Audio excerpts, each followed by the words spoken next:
আজকের ভিডিওটিতে আমরা কপি পেস্ট এবং কাট করা শিখব। তো এর জন্য আমি প্রথমে মাইক্রোসফট ওয়ার্ডে একটি ডকুমেন্ট ওপেন করে নিয়েছি এবং এখানে একটি সেন্টেন্স লিখে নিয়েছি। তো এই সেন্টেন্সটিকে আমি যদি এখন কপি করতে চাই তাহলে প্রথমে আমাকে সেন্টেন্সটি সিলেক্ট করতে হবে।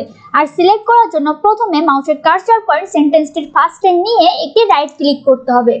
এরপর সেন্টেন্সটির যে অংশটুকু আমি সিলেক্ট করতে যাচ্ছি মাউসের কার্সর পয়েন্ট রাইট ক্লিক করে ধরে তার উপর থেকে ওভার করলে সেন্টেন্সটি সিলেক্ট হয়ে যাবে। তো এখন আমি যদি এই সেন্টেন্সটিকে কপি করতে চাই তাহলে কিবোর্ড থেকে Ctrl+C একসাথে প্রেস করলে সেন্টেন্সটি কপি হয়ে যাবে। এছাড়াও আরো দুইটি উপায়ে সেন্টেন্সটিকে কপি করা যায়।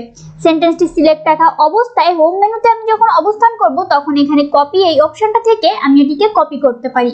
এছাড়াও সেন্টেন্সটি সিলেক্ট রাখা অবস্থায় আমি মাউসের কার্সর পয়েন্ট লেফট ক্লিক করে এখান থেকে এই কপি অপশন থেকেও আমি এটিকে কপি করতে পারি।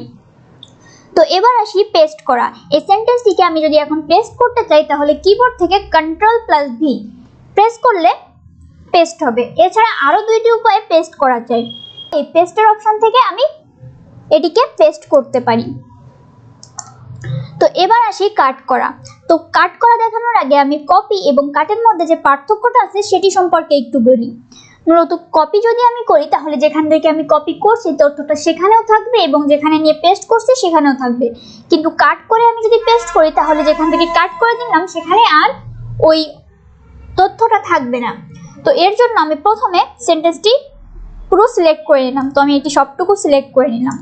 এখন আমি যদি কাট করতে চাই তাহলে কিবোর্ড থেকে Ctrl+X প্রেস করলে দেখুন এটি কাট হয়ে গেল। এবার দেখুন এই ডকুমেন্টে আমার 3টি পেজ আছে, আমি এখন 1 নম্বর পেজে আছি। তো 1 নম্বর পেজ থেকে আমি এটিকে কাট করে নিলাম। এবার 2 নম্বর পেজে গেলাম, এখানে গিয়ে Ctrl+V দিয়ে আমি এটিকে পেস্ট করে দিলাম। তো দেখুন এখানে তথ্যটি চলে আসলো, কিন্তু এই 1 নম্বর পেজে ওই তথ্যটি আর নেই। কিন্তু আমি যদি কপি করে পেস্ট করতাম তাহলে এখানেও থাকতো আবার 2 নম্বর পেজেও থাকতো।